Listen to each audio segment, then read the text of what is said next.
오늘도 큐티로 나오신 여러분 환영하고 축복합니다. 오늘의 말씀은 레위기 3장과 4장의 내용이에요. 계속해서 하나님은 우리에게 제사의 방법들을 알려주고 계십니다. 이제 첫 번째는 번제, 두 번째는 소제, 그리고 세 번째는 이제 화목제라는 제사예요. 3장에서는 이제 화목제에 대해서 쭉 나오고, 레위기 9장도 그렇고 7장도 그렇고 화목제에 대한 조금 더 자세한 내용들이 나오지만 그건 그때 가서 또 보기로 하고, 여기서 나오는 화목제 중에 제가 좀 마음에 와닿았던 것은 뭐냐면, 다른 번제들은 대부분 다 여호와께 드리는 향기라고 했거든요. 그런 냄새, 그렇죠? 향기로운 냄새라고 했는데, 특별하게 이 화목제 같은 경우에는 하나님께 드리는 음식이라고 얘기했어요. 11절에 보면 제사장은 그것을 제단 위에서 불사를 지니는 화제로 여호와께 드리는 음식이니라. 그리고 16절에도 제사장은 그것을 제단 위에서 불사를 지니는 화제로 드리는 음식이다.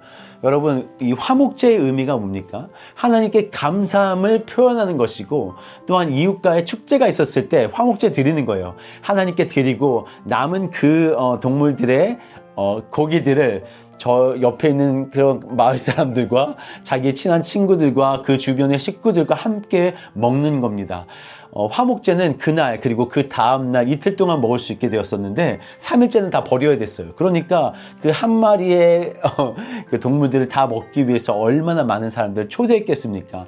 이것이 하나님을 기쁘시게 하고 하나님의 배를 두둑하게 하는 그런 하나님의 음식이라고 표현하는 거 보니까, 하나님이 성도가 연합해서 하나가 되는 것을 얼마나 즐거워하시고 좋아하시는가라는 생각이 들어서 저한테 의미 있는 3장이었던 것 같습니다. 4장을 보면 4장에서는 속죄제에서 얘기하죠. 속죄제는 엄청 긴 내용으로 나옵니다. 4장뿐만 아니라 5장까지 이어지면서 속죄제에 대해서 이야기를 하죠. 가장 중요한 제사여서 그럴 것입니다. 왜냐하면 하나님은 제사 중에 가장 귀한 것이 뭐였냐면 자신의 죄가 사라지는 것, 자신의 죄가 없이 하는 것. 그래서 하나님과의 만남이 가능한 것이 제사였기 때문에 하나님은 이 속죄제를 가장 중요하게 다루고 계시는 거죠. 먼저 볼 것은 무엇이었냐면, 처음에 제가 봤던 것이 모든 사람의 죄를 사해 주시는 하나님을 제가 이 속죄제에서 찾아볼 수 있었습니다. 여러분, 3절에 보면 제사장이 범죄하여, 그리고 13절에 보면 만일 이스라엘 온 회중이 부지 중에 범하여 허물이 있었을 때, 그리고 또 22절 보면 22절에 만일 족장이 그 하나님 여호와의 계명 중 하나라도 부지 중에 범하여 허물이 있었을 때, 또 한 번 있어요. 27절에 보면 만일 평민의 한 사람이, 이렇게 나오면서 각 사람의 직업 그리고 그들의 신분을 이야기하면서 각 사람의 직업과 신분에 상관없이 죄를 지을 수 있다. 이게 속죄제의 가장 큰 베이스가 되는 거예요. 모든 사람이 죄를 지을 수 있다.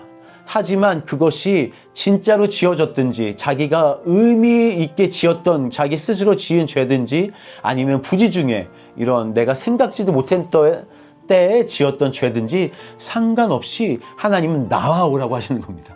나와.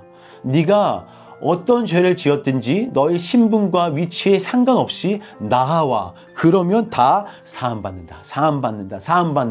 이 얘기를 속죄제의 모든 처음부터 끝까지 나와 있는 거예요.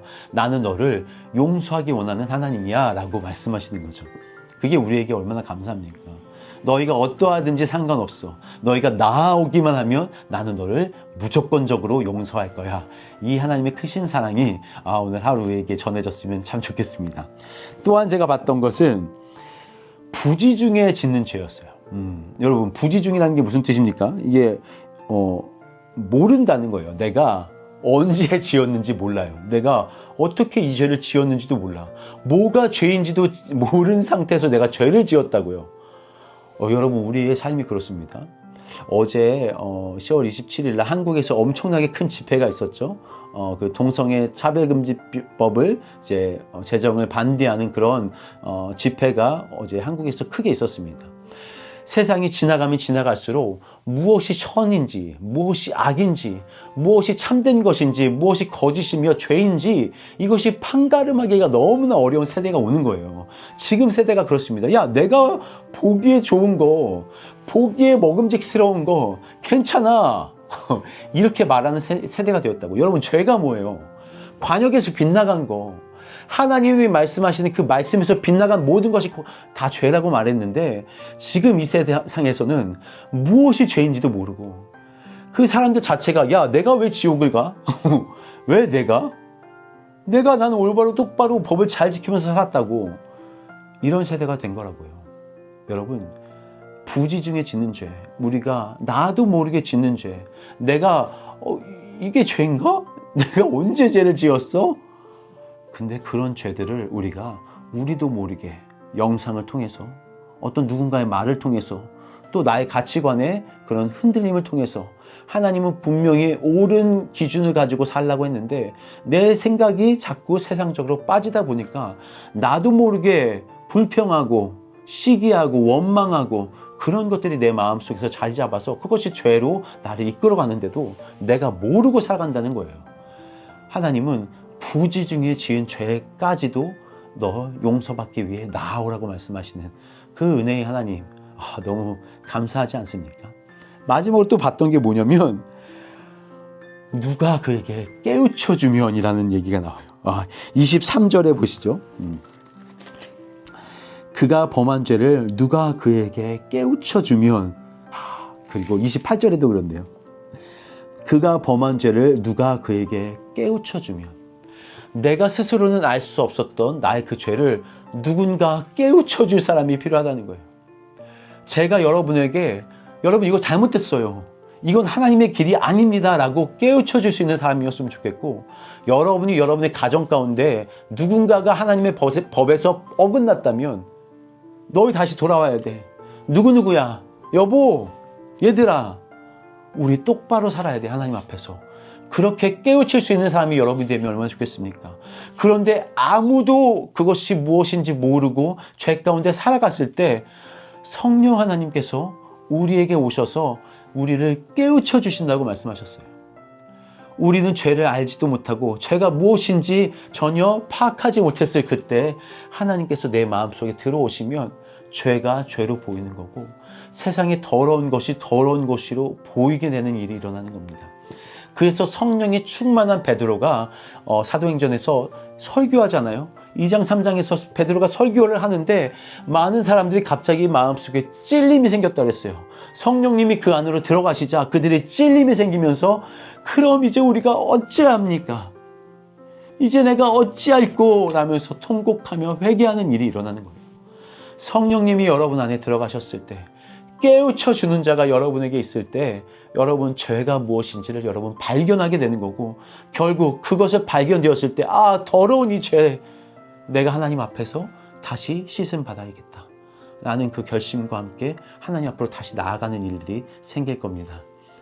여러분, 오늘 하루 지내시면서 형제의 연합함이 얼마나 귀중한지 하나님이 그것을 바라보시면서 정말 그 뿌듯한 그 풍만함을 하나님이 느끼시면서 기뻐하실 것이고, 속죄제로 나아갔을 때 내가 부지 중에 지은 이 죄들, 내가 알고 지은 죄, 모르고 지은 죄, 이 모든 죄를 하나님은 사해 주시길 원하셔서 나아와라.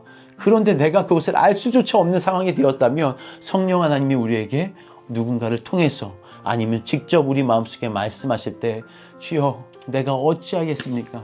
하고 통곡하며 나아가는 그런 일들이 오늘 하루에 여러분의 삶 가운데 임하길 원하고, 여러분이 누군가에게 그 깨우침을 줄 수 있는 사람, 성령으로 충만하여 설교했을 때 그들의 마음이 쪼개져서 하나님 앞에 험불해지는 그런 걸 만들었던 그 성령 충만한 사람과 같이 여러분이 그런 하나님의 메신저로서의 삶을 오늘 살아가시기를 기도하고 축복합니다.